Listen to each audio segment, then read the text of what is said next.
I never imagined my wedding day would turn out like this. As I stood in front of the mirror at the Rosewood Hotel in Boston, adjusting my ivory dress one last time, my heart was racing with a mixture of excitement and growing anxiety. The spring morning had started perfectly, soft sunlight streaming through the floor-to-ceiling windows, the sweet scent of peonies and garden roses filling the bridal suite, and my best friend Sarah fussing over every detail of my appearance. "Your makeup is flawless, Emma," Sarah reassured me, but I barely heard her. My eyes kept darting to my phone, hoping for a message that deep down I knew wouldn't come. Mom and Dad still hadn't arrived, and the ceremony was scheduled to start in less than 2 hours. The preparations had been months in the making. I'd spent countless evenings with my fiancé, James, planning every detail. We'd chosen the historic Trinity Church for the ceremony, its Gothic architecture and stained glass windows perfectly matching our vision of a classic New England wedding. The reception would be at the Boston Public Library, a venue that combined our love of literature with the elegance we wanted for our celebration. "They'll be here," my sister-in-law Kate said softly, noticing my distraction. Traffic from Connecticut can be unpredictable, but I could hear the doubt in her voice. My parents had been oddly distant during the whole wedding planning process, their enthusiasm seemingly forced whenever I shared details about the flowers, the venue, or the menu. As my bridesmaids bustled around the suite, adding final touches to their pale blue dresses and helping each other with jewelry, I retreated to a quiet corner by the window. The streets below were filling with Saturday morning shoppers, tourists snapping photos of the historic buildings, and families heading to the public garden. Everything looked so normal, so ordinary, while my world felt increasingly off-kilter. I thought back to all the times I'd imagined this day as a little girl. Mom had always said she'd be there early, helping me into my dress, sharing wisdom about marriage, and probably crying happy tears. Dad had promised to practice our father-daughter dance for weeks beforehand, determined not to step on my dress during our moment in the spotlight. These were the promises that had shaped my expectations, the ones that now felt like sharp fragments in my chest. The first real warning sign had come 3 months ago, during what should have been a simple dinner to discuss the wedding timeline. Mom had seemed distracted, checking her phone frequently and making non-committal sounds as I showed her the seating chart. When I mentioned the mother-daughter breakfast I'd planned for the morning of the wedding, she'd hesitated before saying she'd try her best to make it. That breakfast never happened. My phone buzzed, and I nearly dropped it in my haste to check the message. It was just James, sending a photo of himself and his groomsmen at the church, all of them looking dapper in their navy suits. "Can't wait to see you. Beautiful," the message read, followed by a heart emoji. The simple sweetness of it brought tears to my eyes, which Sarah quickly dabbed away before they could ruin my mascara. "Emma, honey, we need to start heading to the church," my Aunt Linda said gently, checking her watch. She'd stepped in to help with many of the traditional mother-of-the-bride duties over the past few weeks, something I was incredibly grateful for, but which also highlighted my mother's absence like a spotlight on an empty stage. The drive to the church was surreal. Boston's familiar streets seemed to blur past the window of the vintage Rolls-Royce we'd hired. I watched young families in the Back Bay area walking their dogs, couples holding hands outside cafes, and tourists taking photos of the brownstone buildings. Their normal Saturday activities felt like scenes from another world, one where daughters didn't wait in vain for their parents on their wedding day. As we pulled up to Trinity Church, my heart sank. The crowd of guests milling around outside was substantial, but I didn't see my parents among them. Sarah squeezed my hand as she helped me out of the car, careful not to let my dress touch the ground.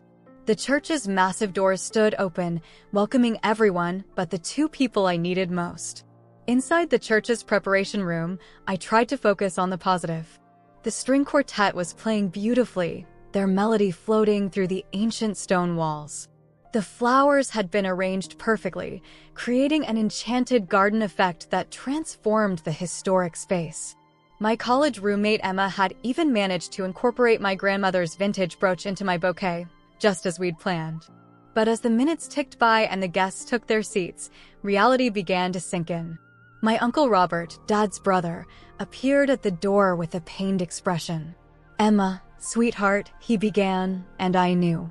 They weren't coming. The knowledge hit me like a physical blow, making me grateful for the sturdy wooden chair beneath me. The ceremony was supposed to start in 15 minutes. Through the door, I could hear the increasing murmur of guests, the occasional laugh, the rustle of programs being passed around. All these people had come to celebrate with us, and yet the 2 empty seats in the front row seemed to overshadow everything else.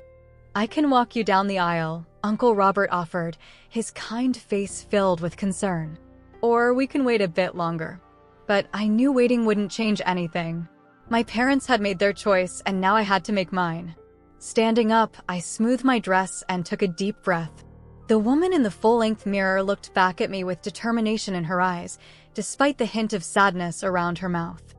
I thought of James waiting at the altar, of all our friends and family who had traveled to be here, of the life we were about to begin together. "I'm ready," I said, and I meant it. The string quartet began the processional music, Pachelbel's Canon in D, just as I'd always dreamed. My bridesmaids lined up, their bouquets of white and pale blue flowers matching the church's elegant decoration scheme perfectly. As I took Uncle Robert's arm and prepared to walk down the aisle, I felt a strange mix of emotions wash over me. There was the expected nervousness and excitement about marrying James, but also a deep ache of disappointment and betrayal that I knew would take time to process.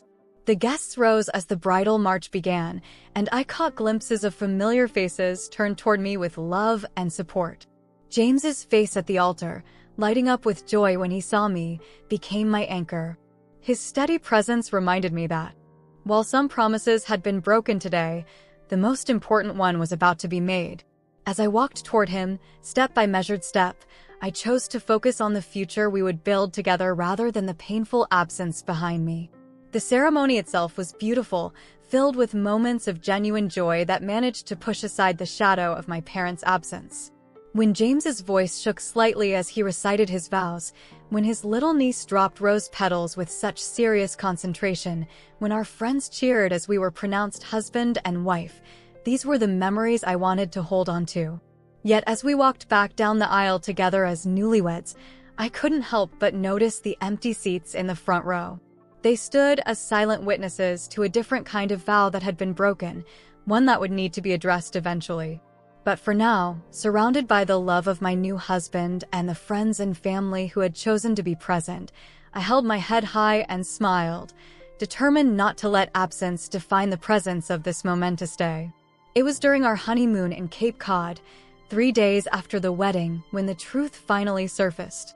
James and I were having breakfast on the deck of our rental cottage, enjoying the ocean breeze and watching seagulls dive into the waves, when my phone lit up with a text from my cousin Rachel.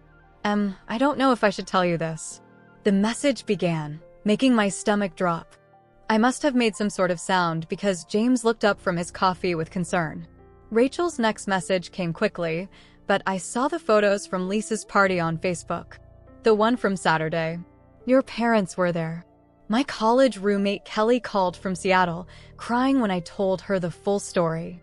My colleague Mike, who'd attended the wedding with his wife, sent a heartfelt email about his own complicated family history and how he'd learned to set boundaries. Even James's mother, usually reserved with her emotions, left a voicemail expressing her disbelief and reminding me that I was part of their family now too. Lisa, meanwhile, remained conspicuously silent. I knew she must have seen our parents at her party, must have realized what day it was, but she hadn't reached out at all. Her Instagram continued to fill with photos from the event, each one tagged with #career milestones and #blessed with the best. As if our parents choosing her party over my wedding was just another victory in her ongoing competition for their attention. One evening, about a week after discovering the truth, I found myself sitting on the beach at sunset, reading through old family emails on my phone. I discovered a pattern I'd never noticed before, how my parents always managed to attend Lisa's events, no matter how last-minute or trivial, while finding excuses to miss mine. Birthday dinners, work celebrations, even the housewarming party when James and I bought our first home together, there was always some reason they couldn't make it. I've been so blind, I told James that night as we lay in bed, listening to the waves through the open windows of our cottage. I kept making excuses for them, thinking if I just tried harder, if I just understood more, if I just became more successful. "It's not your fault," he said, pulling me closer. "Sometimes the people who should love us the most are the ones who hurt us the worst. But that's about them, not you." The truth of his words hit home, bringing with them a fresh wave of grief, but also, surprisingly, a hint of relief. For years, I'd been trying to earn my parents' attention and approval, never quite understanding why it felt so out of reach. Now, at least, I knew where I stood. The question was, what would I do with that knowledge? As our honeymoon drew to a close, I made a decision. I couldn't change my parents' choices or make them understand the depth of their betrayal. But I could choose how to move forward, how to protect myself from future disappointments, and how to build a life filled with people who showed up when it mattered. The drive back to Boston was quiet, both James and I lost in our thoughts. The familiar skyline appeared on the horizon, and with it came a mix of emotions: sadness for what I'd lost, anger at the injustice, but also a growing determination. The truth, as unwanted as it was, had finally freed me from the exhausting cycle of hoping, trying, and being disappointed. My phone buzzed with a text from Mom. "Hope you had a nice honeymoon. Coming to Lisa's product launch next month?" I turned off my phone without responding and hands started shaking so badly I nearly dropped my phone into my orange juice. Lisa was my older sister, always the family favorite, though nobody ever said it out loud. She'd moved to New York 5 years ago and worked in fashion marketing, throwing elaborate parties in her Tribeca loft that our parents never missed. "What is it?" James asked softly, reaching across the table to touch my hand. I couldn't speak for a moment, just turned the phone so he could read the messages. His face darkened as he understood the implications. My parents hadn't missed my wedding because of traffic or an emergency or any of the other scenarios I'd tried to convince myself of. They'd chosen to attend my sister's party instead. I spent the next hour in a daze, scrolling through the photos Rachel had forwarded. There they were, Mom in her favorite blue dress, the one she'd told me she was saving for a special occasion, laughing with a champagne glass in hand. Dad chatting with Lisa's friends, looking completely at ease. The timestamp on the photos showed 3:47 p.m., right around the time James and I were having our first dance at our reception. "I need to call them," I said, my voice sounding strange and distant to my own ears. James suggested waiting until I felt calmer, but I couldn't. The truth was burning inside me like acid, and I needed answers. My hands trembled as I dialed Mom's number, watching the waves crash against the shore through a blur of tears. She answered on the 4th ring, her voice cheerful. "Emma, how's the honeymoon going?" As if everything was normal. As if she hadn't just delivered one of the deepest betrayals a parent could inflict on their child. "I saw the pictures from Lisa's party," I said, trying to keep my voice steady. "The one from Saturday." The silence that followed felt endless. When I'd gotten my promotion to senior architect at my firm in Boston, they'd sent a text message and promised to visit soon, a visit that still hadn't happened 2 years later. Friends tried to reach out as word spread about what had happened. My phone filled with messages of support and outrage on my behalf. My mom finally spoke. Her tone had changed completely. "Oh, Emma, I was going to tell you about that. Well, Lisa had been planning this networking event for months. She had some very important people there, and you know how crucial these connections are for her career." I walked away from the cottage, needing to move, to do something with the energy coursing through my body. The beach was nearly empty this early in the morning, my bare feet leaving trails in the damp sand. "More crucial than your daughter's wedding?" I asked, my voice breaking. "You have to understand." Mom began, but I cut her off. "Understand what?" "That my sister's cocktail party was more important than watching me get married? That you lied to me instead of just telling me the truth?" "Emma, you're being dramatic. We all have our priorities, you know. I hope you understand. Lisa needed us there. She's at a critical point in her career, and these networking opportunities don't come along every day. Besides, you had plenty of other family there to support you." Her casual dismissal of my feelings, the way she tried to rationalize their choice, felt like a physical blow. I stopped walking, sinking down onto the sand. A jogger passed by with her dog, giving me a concerned look, but I barely noticed. Did you even consider how it would feel for me? I asked. Standing there, waiting for you to show up, having to explain to everyone why my own parents weren't at my wedding? Well, you've always been the independent one, Mom replied, her tone taking on that familiar note of subtle criticism. And really, honey, you chose to have your wedding in Boston when you knew Lisa had this event planned. If you'd consulted with us about the date. I let out a laugh that sounded more like a sob. Lisa's party was planned after we set our date. I know, because she called me to complain about the timing. The conversation continued in this vein for another 20 minutes, each of Mom's justifications more painful than the last. She talked about Lisa's career prospects, about the important connections they'd made at the party, about how I needed to be more understanding of family obligations. Not once did she apologize for missing my wedding or for lying about their absence. When I finally hung up, I felt hollow. James had followed me onto the beach and sat quietly beside me, his shoulder pressed against mine in silent support. We watched the waves for a while, the rhythmic sound of water on sand both soothing and somehow emphasizing the chaos in my mind. Your dad texted, James said eventually, showing me his phone. The message was brief. Hope you understand our position. Family decisions are complicated. Let's move past this. No apology, no acknowledgement of the hurt they'd caused, just an expectation that I would accept their choice and move on. The next few days of our honeymoon became a blur of processing this new reality. We tried to enjoy the beautiful coastal scenery, took long walks on the beach, and ate at charming local restaurants, but the truth of my parents' betrayal colored everything. I found myself analyzing every family interaction from the past few years, seeing patterns I'd previously ignored or explained away. There was the time Lisa had graduated from her MBA program, and my parents had flown to New York immediately, staying for 2 weeks to help her settle into her new apartment. When 2 weeks after returning from our honeymoon, I found myself standing outside my parents' colonial-style house in Hartford, Connecticut. The familiar red door and white trim now seemed like props from a play I'd been performing in for years, the role of the understanding daughter who always made excuses for her parents' behavior. But today, the script was about to change. James had offered to come with me, but this was something I needed to do alone. The autumn air was crisp, and fallen leaves crunched under my feet as I walked up the pathway I'd traversed countless times before. My hand shook slightly as I pressed the doorbell, its cheerful chime at odds with the heaviness in my chest. Mom opened the door, surprise flickering across her face. Emma, we weren't expecting you. She was wearing her gardening clothes, dirt smudged on her khakis, looking so normal it almost made me doubt my purpose. Almost. We need to talk, I said, my voice steadier than I'd expected. Is Dad home? She nodded, stepping aside to let me in. The house smelled like apple pie, Mom's signature stress baking towel. So she'd seen my text about coming over and knew this wasn't going to be a casual visit.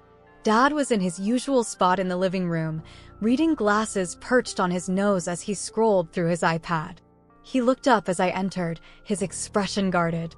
Well, this is a surprise, he said, setting aside his device. Though I suppose we should have expected it after your dramatic reaction to Lisa's party.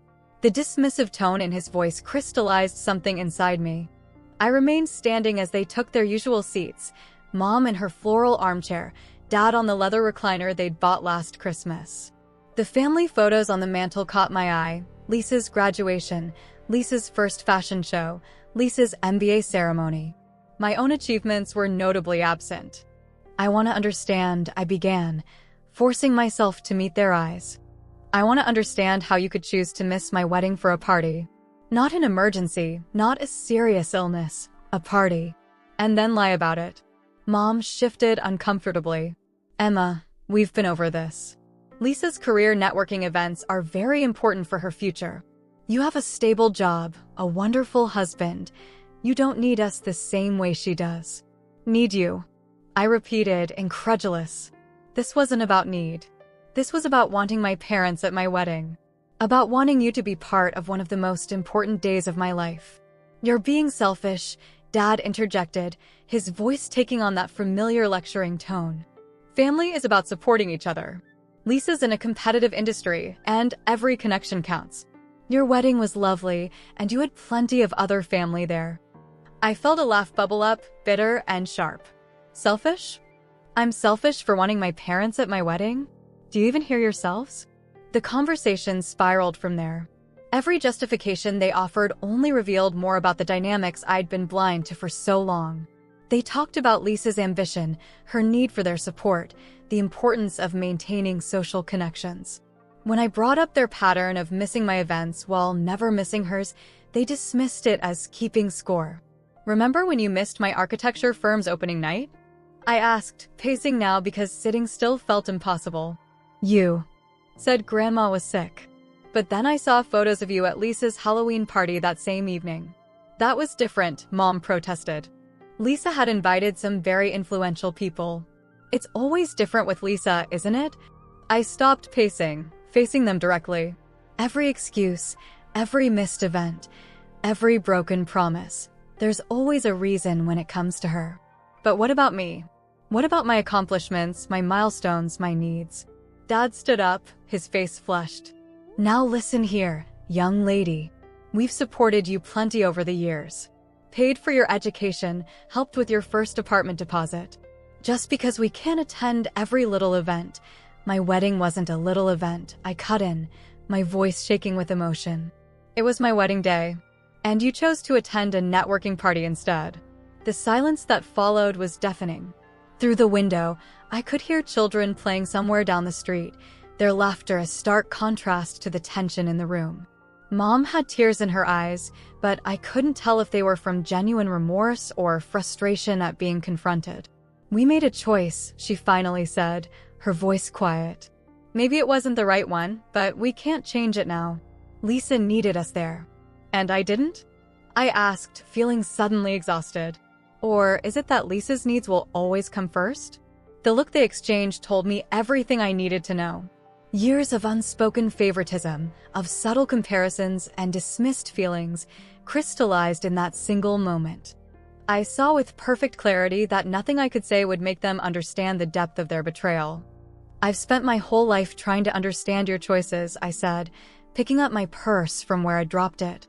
Making excuses for why you missed my events, why you always seemed more excited about Lisa's achievements than mine. I convinced myself that if I just tried harder, if I just became more successful or more interesting, you'd show up for me the way you always have for her. Dad started to speak, but I held up my hand. I'm not finished. What you did, missing my wedding for a party, that wasn't just a bad choice. It was a message. You showed me exactly where I stand in your priorities, and now I need to show you where you stand in mine. Moving toward the door, I paused to look at them one last time. Mom was crying openly now, and Dad looked older than I'd ever seen him. Part of me wanted to take it all back, to apologize and maintain the peace like I always had. But I couldn't. Not this time. I'm not asking you to love me more than Lisa, I said softly. I'm not even asking you to admit what you did was wrong. I'm just letting you know that from now on, I'm going to prioritize people who prioritize me. If you ever want to be part of that group again, you'll need to show me with actions, not excuses. The walk back to my car felt like walking through water, every step requiring conscious effort. As I drove away, I caught a glimpse of them in my rearview mirror, standing in the doorway of their perfect colonial house. They looked small somehow, diminished by the weight of truths finally spoken aloud.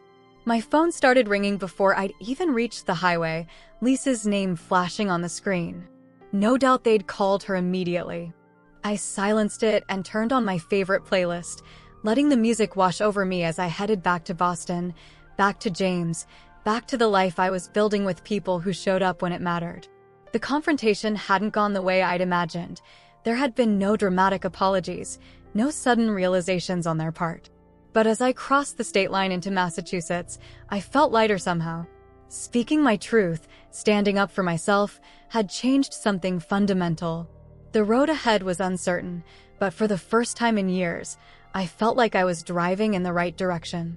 The weeks following my confrontation with my parents passed in a blur of everyday routines and sleepless nights. October in Boston brought shorter days and golden leaves scattered across the common, where I found myself walking more and more frequently during my lunch breaks. My firm's office was just a few blocks away, and something about the simple act of moving through the crisp autumn air helped clear my head. It was during one of these walks that I finally took Dr. Martinez's advice and started journaling. She'd suggested it in our first therapy session, but I'd initially dismissed it as too simple a solution for such complex emotions. Now, sitting on a bench near the frog pond, I opened the leather-bound notebook James had given me and began to write. The words came slowly at first, then faster, like a dam breaking. I wrote about the wedding day, about the hollow feeling of walking down the aisle without my father, about the years of subtle favoritism toward Lisa, the constant comparisons, the excuses I'd made for them. My handwriting grew messier as the emotions flowed, but I kept writing until my hand cramped and the afternoon light began to fade. "You missed lunch again," my colleague Tom noted when I finally returned to the office. His desk faced mine in the open plan space, and he'd become something of a surrogate big brother over the years. "But you look different. Lighter somehow." He was right. The simple act of putting my thoughts on paper had shifted something inside me. That evening, I showed the journal to James as we sat in our small kitchen, sharing leftover Chinese food. "I think I've been carrying around their voices in my head," I explained, pushing lo mein around my plate. "Always wondering if I'm good enough, if I'm doing enough, if maybe they're right and I'm just being selfish." James reached across the table and squeezed my hand. "You know that's not true, right?" "I'm starting to," I said, and I meant it. The journal became my constant companion over the next few weeks. I wrote during my lunch breaks, on the T during my commute, late at night when sleep wouldn't come. Sometimes I wrote letters to my parents that I knew I'd never send, pouring out years of hurt and disappointment. Other times I wrote about my achievements, the buildings I'd helped design, the clients who valued my work, the friends who showed up without being asked. Dr. Martinez noticed the change in our sessions. "You're speaking with more clarity about your experiences," she observed one rainy Tuesday afternoon. "Less apologizing for your feelings." She was right. The more I wrote, the more I could see the patterns that had shaped my relationship with my parents. How I'd learned to minimize my own needs, to accept scraps of attention as if they were feasts. How I'd internalized the message that Lisa's dreams were somehow more valuable, more worthy of support than mine. My phone still lit up regularly with messages from them, Mom's careful inquiries about whether I was still upset, Dad's businesslike updates about family news. Lisa had tried calling several times, leaving voicemails that ranged from angry to tearfully manipulative. I saved them all but didn't respond. For the first time in my life, I was listening to my own voice instead of theirs. The breakthrough came unexpectedly during a Saturday morning run along the Charles River. The November wind was sharp against my face as I jogged past rowing crews practicing on the water.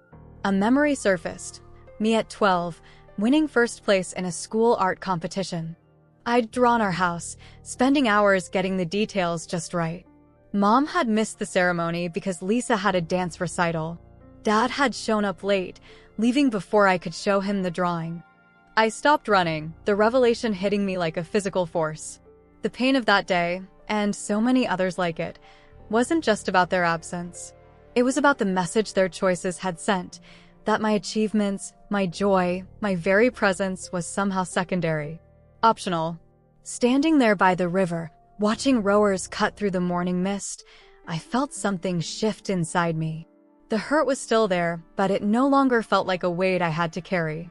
It was more like a story I could acknowledge and learn from, but didn't have to let define me. That evening, I started a new section in my journal. Instead of documenting past hurts, I began writing about the future I wanted to create. About the kind of person I wanted to be, the relationships I wanted to nurture, the boundaries I needed to maintain my sense of self-worth. James found me still writing at midnight, curled up in our window seat with a cup of long cold tea beside me. "Coming to bed?" he asked softly. "Soon," I promised, looking up at him with a smile that felt more genuine than any I'd managed in weeks. "I'm just finishing something important." The next few days brought a new kind of energy to my healing process.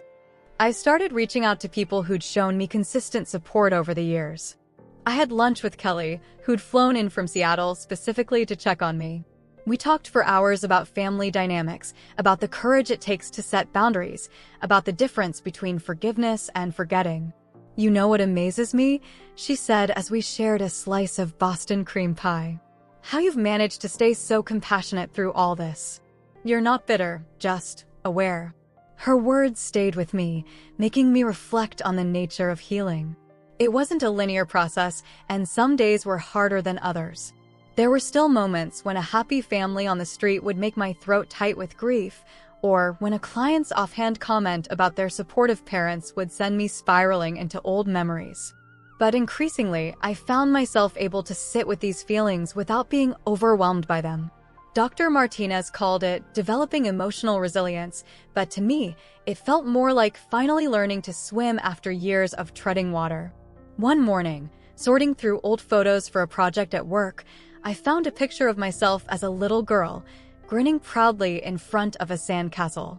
I didn't remember the specific day, but I recognized the joy in that small face, the unguarded enthusiasm for life that children have before they learn to measure their worth through others' eyes. I pinned the photo to my bulletin board at work, a reminder of who I was before I started trying to earn my parents' love. That little girl had known her own worth instinctively. Somehow, through all the therapy sessions, journal entries, and quiet moments of self-reflection, I was finding my way back to her wisdom. The journey within, Dr. Martinez had said in one of our first sessions, is often the hardest path to walk. She was right, but what she hadn't mentioned was that it could also be the most liberating. Every step away from seeking external validation brought me closer to recognizing my own strength, my own value, my own capacity for joy independent of my parents' approval. As November drew to a close, I made one final entry in that first journal. Today I realized that the greatest gift my parents' absence gave me was the opportunity to truly find myself, I wrote. Sometimes the deepest wounds lead us to our most important healing. As December painted Boston in holiday colors, I made a conscious decision to approach this season differently this year.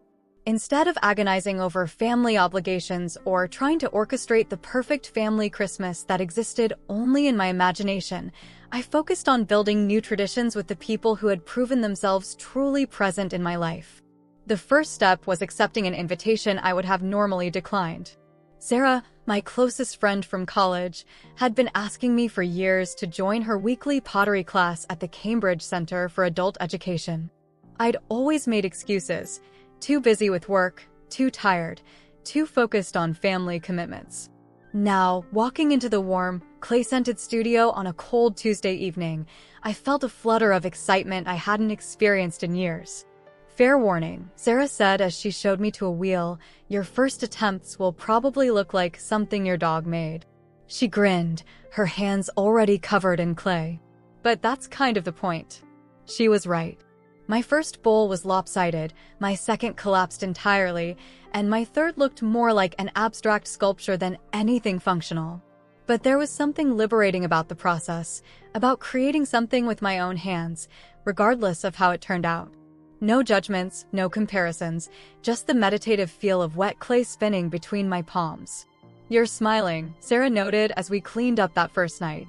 Like, really smiling. I realized she was right. The simple act of trying something new, of allowing myself to be imperfect, had awakened something in me. That night, I added "try new things" to the list of personal goals I'd been developing in therapy. The list grew over the next few weeks. I signed up for a weekend photography workshop in the North End, something I'd always been interested in but had pushed aside in favor of more practical pursuits. I joined a book club that met at a small coffee shop near Copley Square, where discussions often ran late into the evening and nobody cared about professional networking or status symbols. At work, I started speaking up more in client meetings, sharing my design ideas without first running them through the filter of, "What would my parents think?" To my surprise, this new confidence led to me being assigned as lead architect on a major sustainable housing project. "Your energy is different lately," my boss, Michael, commented after I presented my initial designs to the clients. "More assured." They really responded to that. The changes weren't just professional. I started reconnecting with parts of myself I'd suppressed in my endless quest for parental approval. I dug out my old sketchbooks, filled with drawings from before architecture became a career rather than a passion. One Saturday morning, I set up an easel by the window in our spare room and spent hours painting the view of the city, not caring if the result was gallery-worthy or even recognizable. James noticed the changes too. "You laugh more," he said one evening as we walked through the public garden, the trees wrapped in twinkling holiday lights. "And you've stopped checking your phone every 5 minutes." He was right. I'd stopped constantly monitoring for messages from my parents or Lisa, stopped trying to gather evidence that might finally make them understand the impact of their choices. Instead, I was learning to validate my own experiences, to trust my own perceptions without needing external confirmation. The process wasn't always easy. There were still moments of doubt, still days when the weight of family expectations felt heavy on my shoulders. The holiday season brought its own challenges, cards from relatives hinting at reconciliation, well-meaning friends asking about my Christmas plans, the general cultural emphasis on family togetherness.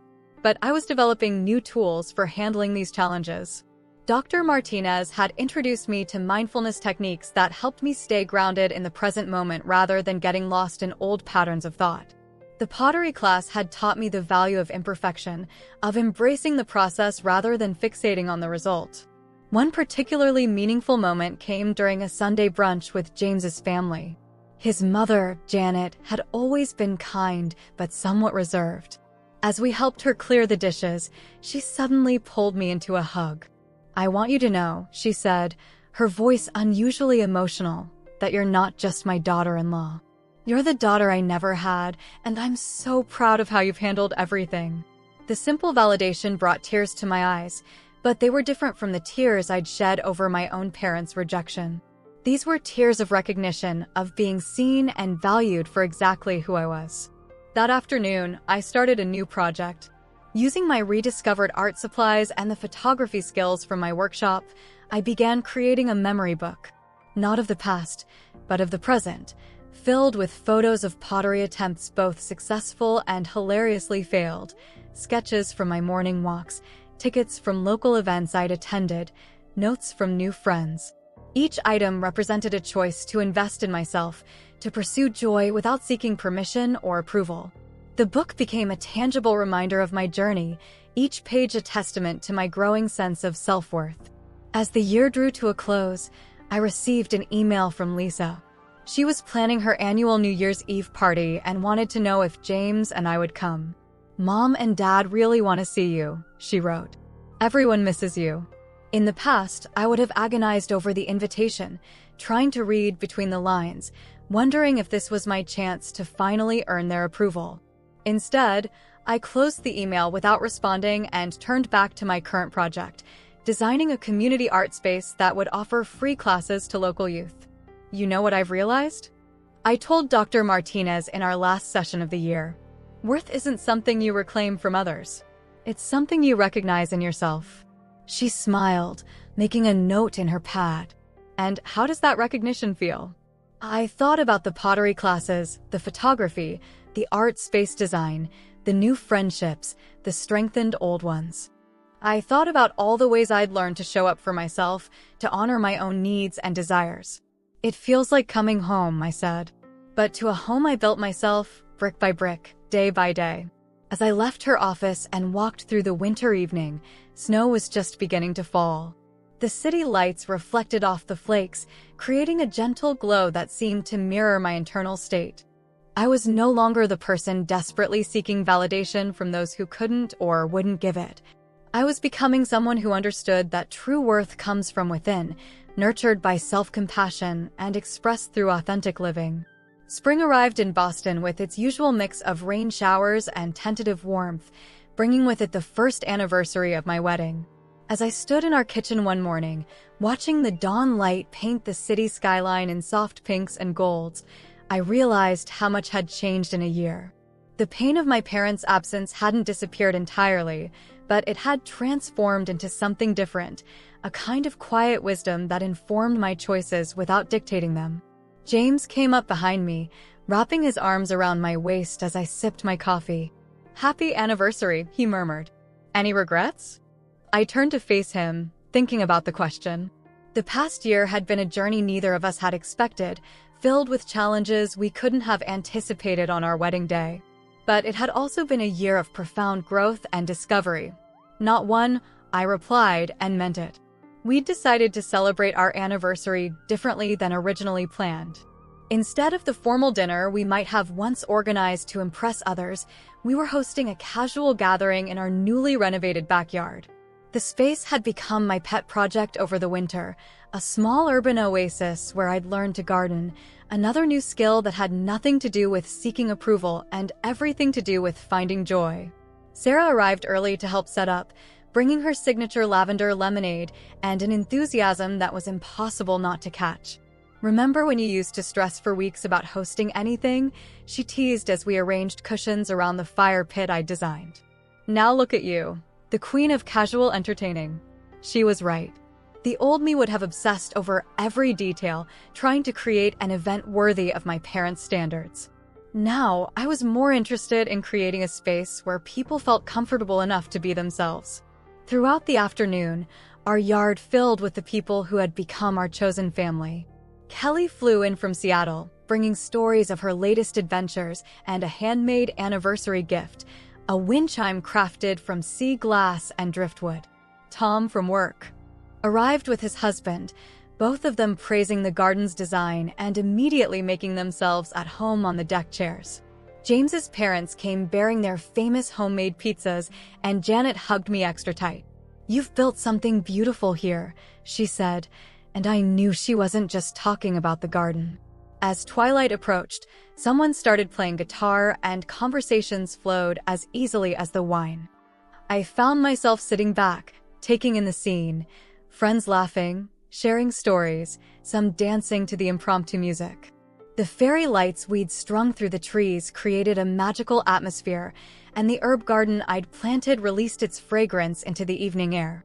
My phone buzzed in my pocket, a text from Lisa. "Mom and Dad are asking about you. They miss you." The same message, different words, that she'd been sending periodically throughout the year. But this time, instead of feeling the usual twist of anxiety or guilt, I felt something different: peace. I switched off my phone and rejoined the party. Dr. Martinez had helped me understand that new beginnings don't always require dramatic gestures or complete closure. Sometimes they're built in small moments, in conscious choices to prioritize joy over obligation, authenticity over approval. The community art space I'd designed was opening next month, a project that combined my architectural skills with my rediscovered love of creating.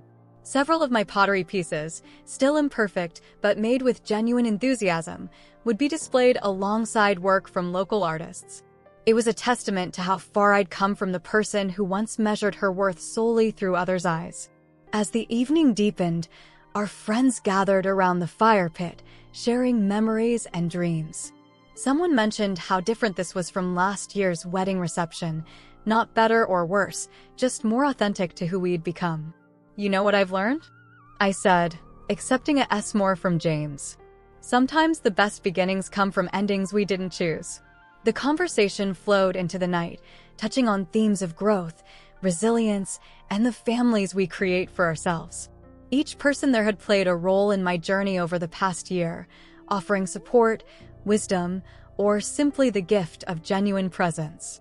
Near midnight, as the party began to wind down, Kelly pulled me aside. "I've been meaning to tell you something," she said. "You've inspired me to start therapy too. Watching you rebuild your life on your own terms, it made me realize I had some work to do as well." Her words reminded me of something Dr. Martinez had said about healing being contagious, how one person's journey toward authenticity often encourages others to examine their own lives more closely. The next morning, as James and I cleaned up the yard, I found my journal from the previous year tucked away in the garden bench.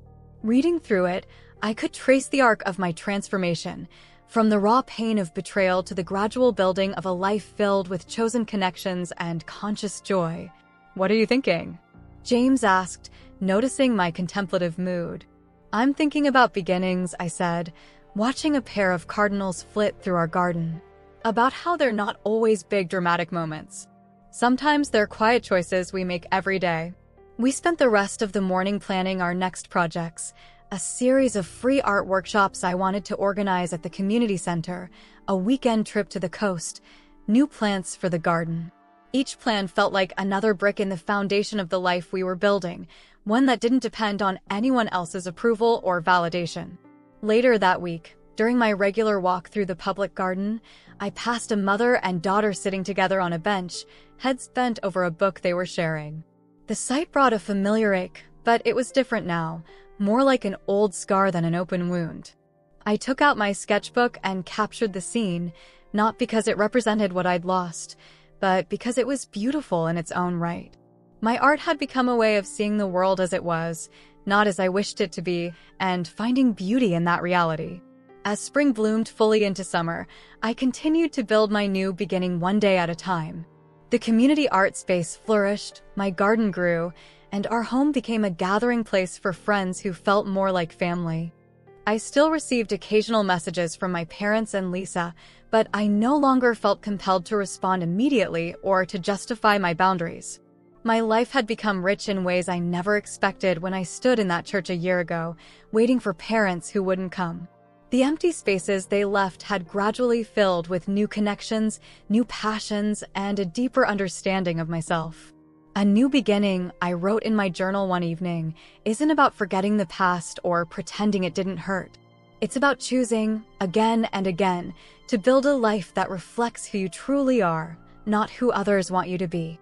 And in that knowledge, I found not just acceptance, but genuine joy, the kind that comes from living authentically, loving freely, and finally, truly, being at home in your own life.